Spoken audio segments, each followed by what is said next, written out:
पाकिस्तान के वफाकी वजीर कानून आजम नज़ीर तारण ने 27वीं आईनी तरमीम का बिल कौमी असम्बली में पेश कर दिया है। उनके मुताबिक इस तरमीम के तहत आईनी अदालत का सो मोटो इख्तियार ख़त्म कर दिया गया है।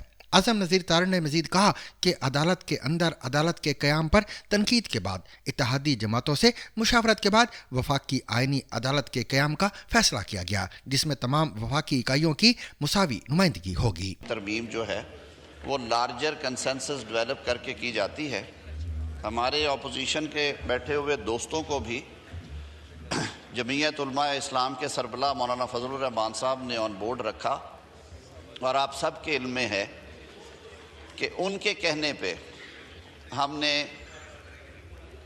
आईनी अदालत के क़याम की बजाय आईनी बेंचेस के क़याम पे इत्तफ़ाक़ किया और फिर वो तरमीम पास हुई। उसके अलावा कुछ और तरामीम भी थी उसी में, जिसमें जुडिशल कमीशन की जो हैयत थी उसे तब्दील किया गया और जो पार्लियामान का शुरू से ये फ़ैसला था कि जो जजेस अपॉइंटमेंट है वो दुनिया भर में एक लार्जर कोलिजियम करता है, जिसमें जुडिशरी के लोग भी होते हैं, एग्जेक्टिव भी होती है और लेजिस्लेचर भी होनी चाहिए। यही 18वीं तरमीम का असल मफहूम और मकसद था। बारकैफ उसे हमने 19वीं तरमीम के ज़रिए कुछ वजूहात की बिना पे तब्दील कर दिया और पार्लिमानी कमेटी को हमने इंट्रोड्यूस करवा दिया। फिर उस पार्लिमानी कमेटी में 4 अपोजिशन और 4 हुकूमती अरकान बैठते थे।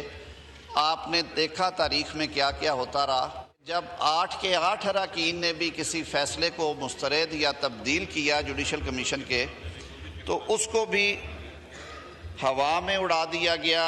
एक सिंगल जज साहब हाई कोर्ट में बैठ के उस फैसले को, पार्लियामान के मुतफिका फैसले को, उन्होंने मजीद कहा कि जजों के तबादले का इख्तियार भी सदर से लेकर जुडिशल कमीशन ऑफ पाकिस्तान को दे दिया गया है। कमीशन चाहे तो जज का मौक़िफ़ सुन सकता है, जबकि इनकार की सूरत में मामला सुप्रीम जुडिशल कौंसिल को भेजा जाएगा।